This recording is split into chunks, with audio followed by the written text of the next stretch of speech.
Thank you guys for joining the Financial Dad Podcast. We appreciate you being here. My name is Gus. This is my daughter, JC. Hi, guys.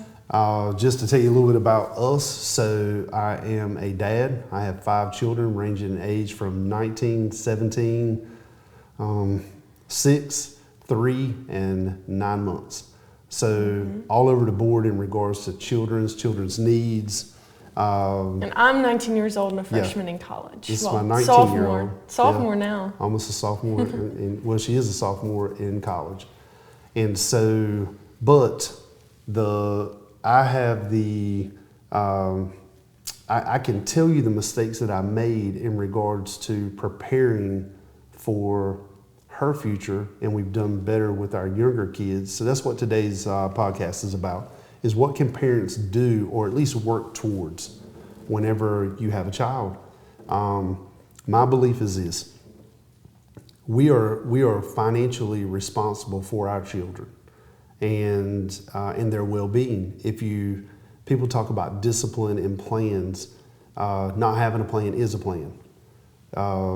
Not being disciplined in regards to certain things, especially the financial part of it, you are being disciplined. You are teaching a lesson if You're you are just not disciplined in the wrong thing. Yeah, well, not talking to your kids and not communicating to them about money only happens for 2 reasons. As a dad, I can say this, and I do not speak for moms. I do not speak for women, but I have always said this: the majority of the problems that happen in a house are men driven. Because of not communicating or disappointment or just not knowing. Never the woman's fault. Well, there's a lot to be said about that. So, but I believe that for me, the mistakes that I've made as a parent were because I was always so future looking. I don't really focus on the past at all. Like, I am unconcerned that I did not save or set aside as much money for you whenever you were younger. I'm looking to see how I can do it now. So penalizing myself because of what I did not do, there's no value in that. So that's number one. That has nothing to do with the podcast. That's just, or nothing to do with these You can't points. focus on future goals if you're worried about failed ones. Well, it's very difficult to keep penalizing yourself for what you didn't do. There's no growth in that. So today's episode, we're going to talk about 5 points, 5 things that I believe and these are just basic baseline things. We're not going to get into crypto or flipping houses or buying each of your kids a house, all that kind of sometimes good things. But if you can't do the basics, then how are you going to get into the advanced? It's impossible.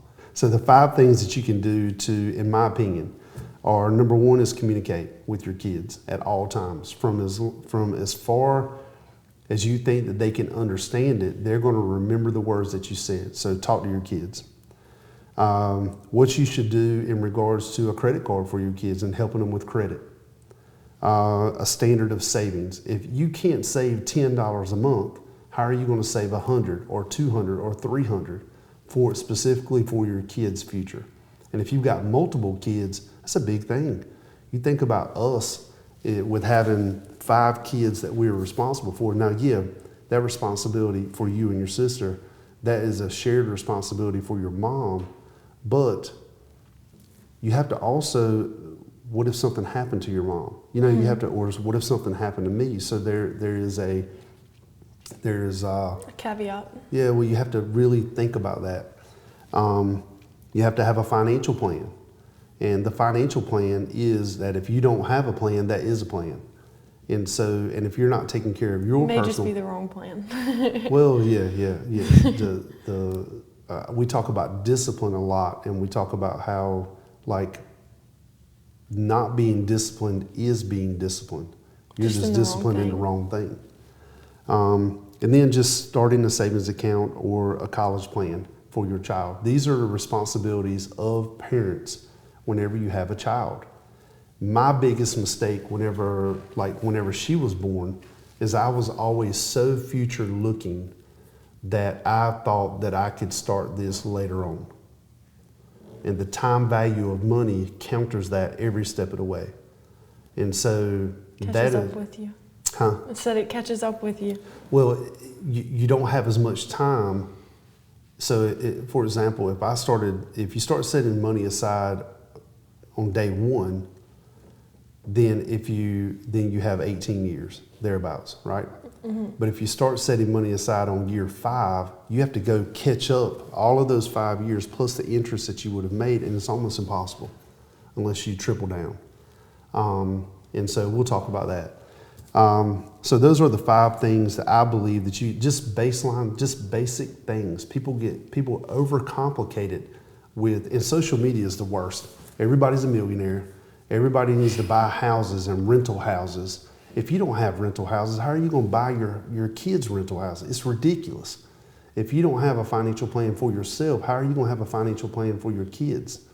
If you need water, just a stupid example. So anyway, I'm just not even going to say that. But if you don't put your financial plan first, how can you teach your kids a solid financial plan? And it's very basic. We're not trying to make our kids, hopefully, we're not trying to make our kids millionaires with our money. We want to give them solid, basic foundation things that they can do that sets them up for winning in the future. And that's where I see a lot of mistakes. And like I said in other podcasts, I talk to probably 20 to 30 new clients a week. And they're all saying the same thing. In today's world, there are a lot of a lot of parents in between the ages of, let's say, 25 and 60. I used to be so surprised whenever I would get on the phone with a 60 or 65-year-old and I would say these basic things, and they would say, oh, well, I never thought about that. And I'm like, how is that? But I also have to understand, I have to give people grace. I do what I do, and they did what they did, meaning like careers. And so I know a lot of financial tools that people just don't know. So I understand that. So let's go back on these. Number 1, talk to your kids about money. I would say that I talk to my children about money daily. Unfortunately, with like Mr. Beast and stuff like that, my 6-year-old son thinks that everybody is driving around in a Lambo and everybody's got $1 billion. And he's going to live in a mansion. Yeah. Oh, yeah. Yeah. And the next house that we build is a mansion. That's what my 6-year-old. And so that's what social media right now is teaching kids, is that all of that is just normal. And it's just not normal. It's not. And then I was thinking about this morning before the podcast, where it was like, well, you don't want to ever tell a kid what they can't do. And so, okay, JC, you cannot be a brain surgeon. It's impossible. Well, then I'd probably never believe that I could, or I'd do it to prove you wrong. That's dumb. Why is that dumb? Because you don't like blood. Okay, but what if I did, and you're telling me I could never be a brain surgeon? Okay, so now we're talking about hypotheticals. I am telling you that you cannot be a brain surgeon. Well, I know that. I know that I can't. Yeah, but look at how you just fought me on practical things. On practical things, you cannot be a brain surgeon. I cannot be a NASCAR driver. Right? I mean... No. There's no I means. So the practical communication with your kids about whether you don't ever want to tell a kid what they cannot do, but there are things that you understand that your kids don't want to do. Correct. And so the communication behind the scenes to help them understand money starts pretty early. And that is like just basic, super basic things in regards to that. So my example in regards to that is like JC the other day. She came to me and she was like, hey, can we trade my car in? And so JC's car is paid for. I paid for it. And it's a nice car. But I understand, because we as human beings, we always want the next thing. We always want the more. So what I did, and again, she's 19. I went through and I said, if we sell your car for X and we get that money and we go apply it to another car, then we're going to have to come out of pocket for that. And I will pay for half if you pay for half.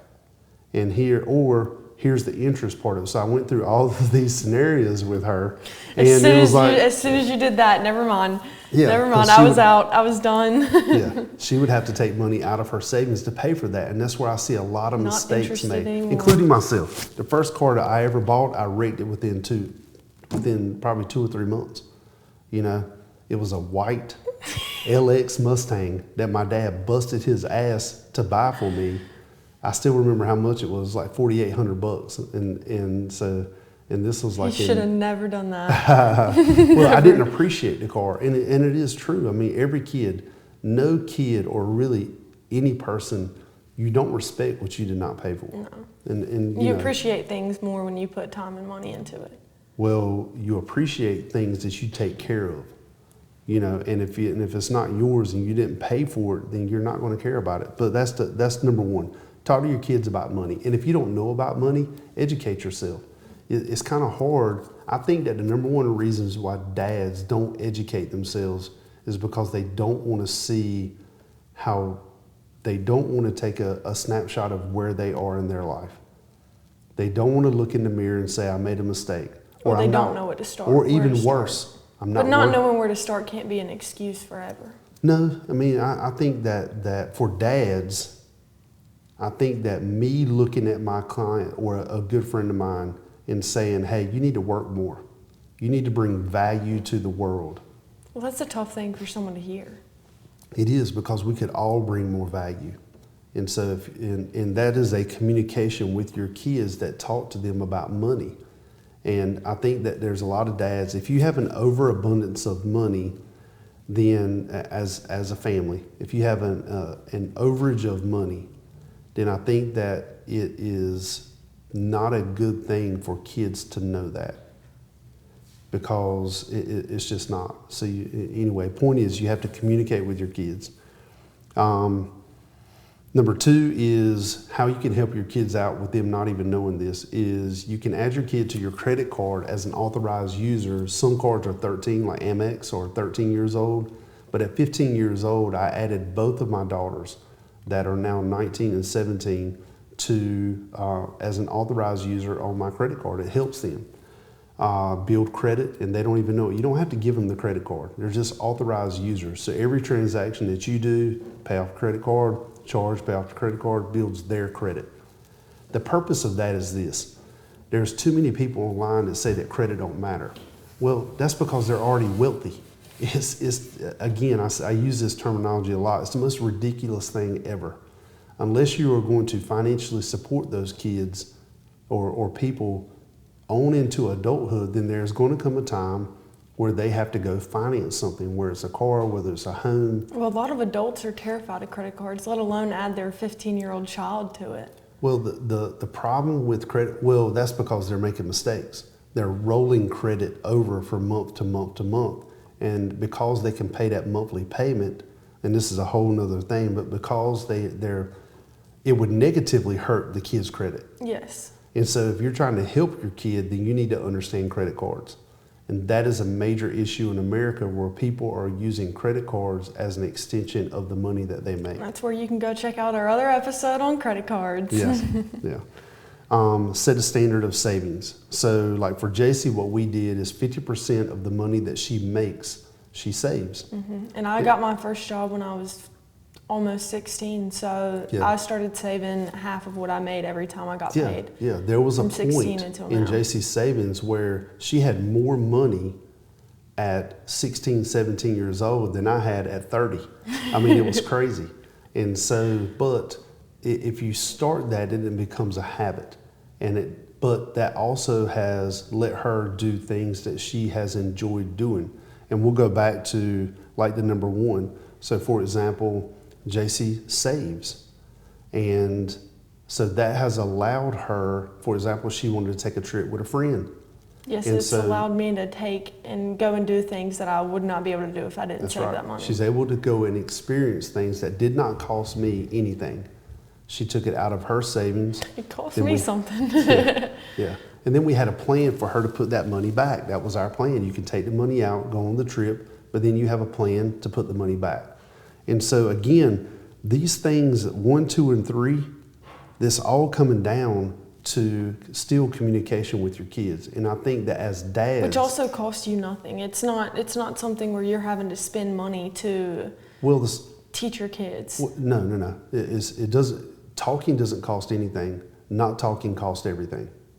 And so, and we could carry this right on into everything. I think that people have a fear of asking questions because they don't want to know the answer. They have a fear that everything is going to work out, and it just doesn't. And then they're surprised when it doesn't. Or they think that everything will just work out anyways. Well, for example, so I was doing some quick math earlier, and it was like, okay, if you can't save $10, how are you going to save $100? You won't.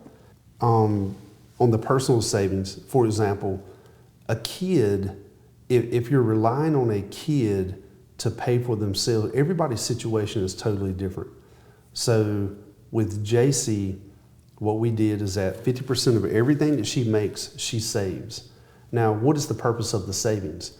There is no purpose of the savings. There is no specific purpose. She's not saving for some large event.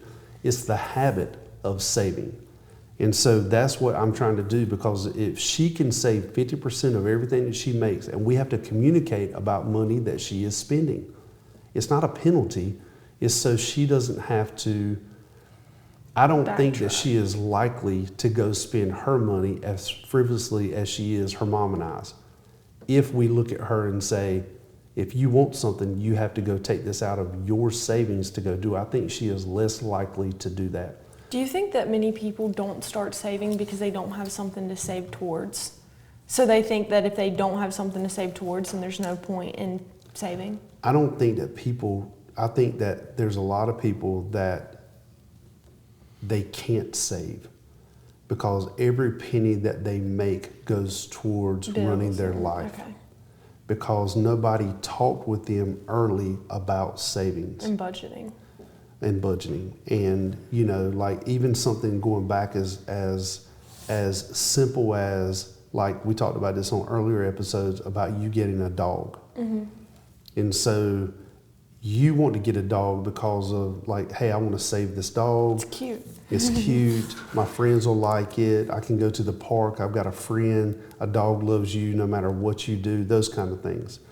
But the pragmatic part of it, which nobody wants to hear, is that dog costs money. The bills, the food, the toys. Yes, the time. Everything. Take away all of the costs. No, I don't have time for a dog by any means. Yeah, but a lot of parents, they just think it's cute. And so they put all of these responsibilities on themselves that cost money. So we recently had a dog that we had to put to sleep. Mm-hmm. And so a lot of people would just jump right out there and get a dog. And they shouldn't, because that is an extreme amount of time and money and effort where you could be putting that into other things. And so especially for a 19-year-old that's just coming into her own, you need to keep your responsibilities low. Mm-hmm. And how are you supposed to save money if you're spending every penny that you make on responsibilities? Well, not even that. As a whole, how can you focus on anything if you're having to put your time into something else? Well, if you can't be responsible for yourself, how are you going to be responsible for somebody else? You won't. And so it's like this. You hear a lot of parents say, well, give a kid a dog so they learn responsibility. That's bullshit. That is the craziest thing, because a kid needs to learn how to be responsible for themselves before they can be responsible for something else. And so and people just pile up responsibilities, and then everything goes to hell. But number 4 is have a family personal financial plan. I think that this is huge. Because my wife and I will say this, I've been married for, I think it's 8 years, 7 or 8 years now. I can't remember. She's going to kill you if she watches this. 4. You're going to be in the dog 8 years house. this year. 8 years this year. I will say that the first 3 or 4 years that we were married, I made financial decisions without talking to her. Now, they were small. There was nothing huge, but it got to the point where she was like, hey, we're married. You should not. She never said you can't. Mm-hmm.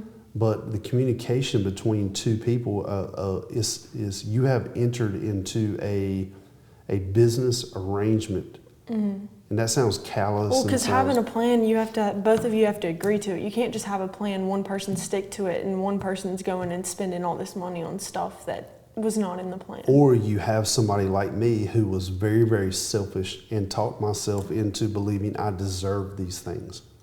No matter what, I deserve these things. And so that caused me a lot of underlying stress that I just didn't even recognize it was causing me, because nobody deserves anything. So I would say that my dad life and my marriage life and even my relationship with you changed whenever I started openly communicating with you. And I always wanted to, but it's kind of if you're not communicating with everybody, then you're not really communicating with anybody. And so having a family and personal financial plan, it's hard for you to have a financial plan for your children if you don't have one for yourself. Everything is like is theory. Hey, save $100, everything's gonna be fine, but save $100 for what? Mm-hmm. What is the purpose of that?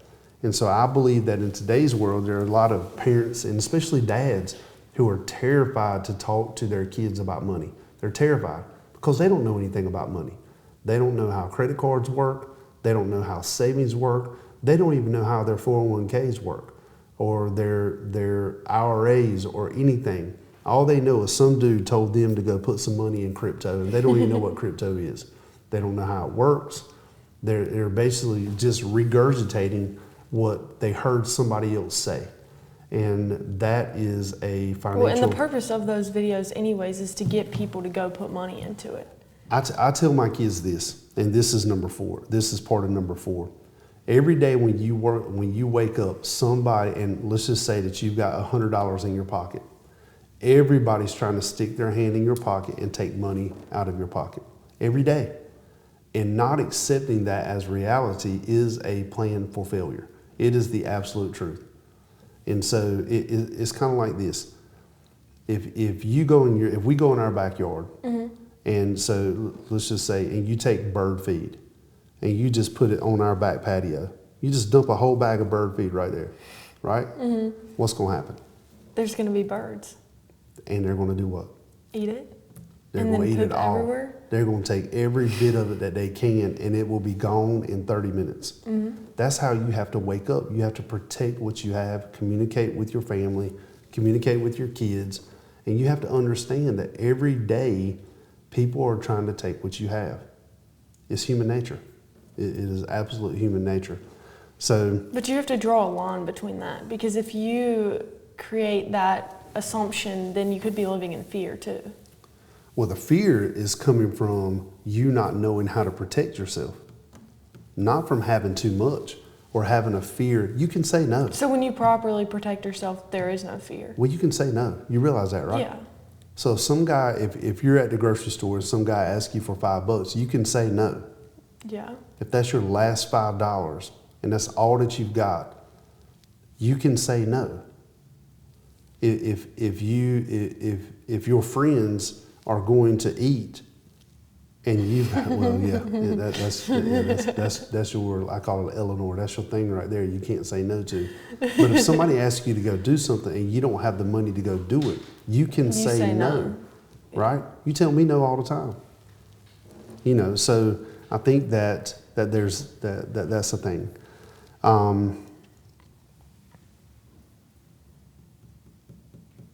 I think number 5 is, and this is the biggest thing, number 4 is more of like a psychological thing. That all comes back to communication. Number 2 was the credit card, mm-hmm. but that's just helping your kids without them even knowing what you're doing. Yeah. And then the setting the standard of savings. It's creating a habit. It's just a habit. And if you're saving, then your kids will save. If you talk about money, your kids will talk about money. We talk about circles a lot in my family. I'm big on circles. We talk to our kids about what you hear in the circle, what we talk about in the circle stays in the circle. And there's not so many people in the circle. It's just me, my wife, and 5 kids. That's it. That's everybody that's in my circle. And that has been, we keep things private because going out and talking to other people about what you have or don't have just invites in the birds. That's all it does. And then the biggest thing for new parents or any parent is start saving for your kids' future. Now, there's a big to-do right now about kids going to college, but if you don't set money aside for your kid going to college, then more than likely you're setting your kid up for failure in the future. I mean, they're going to have to pay for their own education. Well, and even if they don't go to college, you still have the money to support whatever it is that they may choose to do. That's right. So if they want to start a business, the money will be there. If your kid just screws up and you don't want to give them the money, then the money's yours. But not setting aside funds for your kid that you decided to bring into this world, and that is your responsibility as a dad. It is your responsibility to take care of it. And if you don't plan for it, then that is a plan. And so a lot of people don't understand what I'm saying is that if you don't plan, that is the plan. Your plan is you don't have a plan. And it's a huge thing. I can tell you, I did not prepare for her to go to college as well as I should have. How does that affect you now? Well, my situation is different because... But I mean, it still has to have some type of effect for you not planning. Well, that means when I have to younger. take money out of money that we have now, whereas looking back on it, I should have, even if it were $100, even if it were $50, even if it were one thing or another, I should have set that money aside, and then I wouldn't have to use current earned income to pay for your education. It would have been somewhat there. And so I think that is my biggest regret is that. And so I think that I was just always so future looking. Hey, everything will my business will grow, my clients will grow, it will get better, and then that $125,000 education won't be a big deal 18 years down the road. So you were depending on things that you were planning to happen, I was or hoping to depending on happen. a false hope, not knowing if things would get better. They did, but I still would have been a lot better off if those funds would have been there, or I wouldn't have to really take it out of earned income now to do that. It's just less stress. How about that? Yeah. And so there are 3 ways that you can set money aside for your children in regards to education or some future need whenever they are somewhat classified as adults. And Somewhat classified. Yeah. So, me looking at my kids and saying that at 18 years old, they're ready to go make great decisions, again, comes from me not communicating with them. I would laugh at you. Yeah. 'Cause I was not prepared at 18. I was so dumb, it was ridiculous. My work ethic was there, but my being able to make rational decisions in my life was not there. Non-existent. Yep. So these are real world facts. The average cost of attending a 4-year in-state public college in 2024 is around $20,000 a year with room, board, supplies, transportation. That's $100,000 for 4 years. So you add another 20 to it if it's a 5-year, because a lot of people aren't graduating in 4 years. They've just been given the free card to just go waste time. Yeah. And so you parents, what they Or should if they do. go out of state. That's one of the biggest misconceptions too. A lot of kids my age want to just go out of state immediately. Well, I and debated leave. about talking about this last night, and so I'll be very brief about it. That comes from parents not wanting to tell their kids no, not communicating with their kids. You cannot be whatever you want to be, that you are like, oh, okay, when you were 4, you want to be a veterinarian. Every kid wants to be a veterinarian. Why aren't you a veterinarian? Or why aren't you in school right now? Because you don't like blood. No, Okay, I don't. you I don't like changed my blood. mind. Sticking your hands in the carcass of a person or an animal is not your jam. I figured that out. So I'm telling you, you cannot be a veterinarian. Yeah. Okay. We had this conversation a while ago, and you were, well, I can do what I want to do. Well, because I was thinking of it a little bit differently than you were. No, you were thinking about it like an immature, to the world, 19-year-old. You were thinking that I was telling you what you could not do as a dad. That's just not true. I wasn't telling you what you bring value to the world in other ways. So I think that the communication between parents and kids is huge. I think that it is okay for a dad or a mom to say no. If I would have told my dad, so I am 49, if I would have told my dad that I wanted to go to school at Alabama, he would have laughed at me. He would have absolutely been like, dude, you're the fucking stupidest person I've talked to today. That's exactly what he would have said.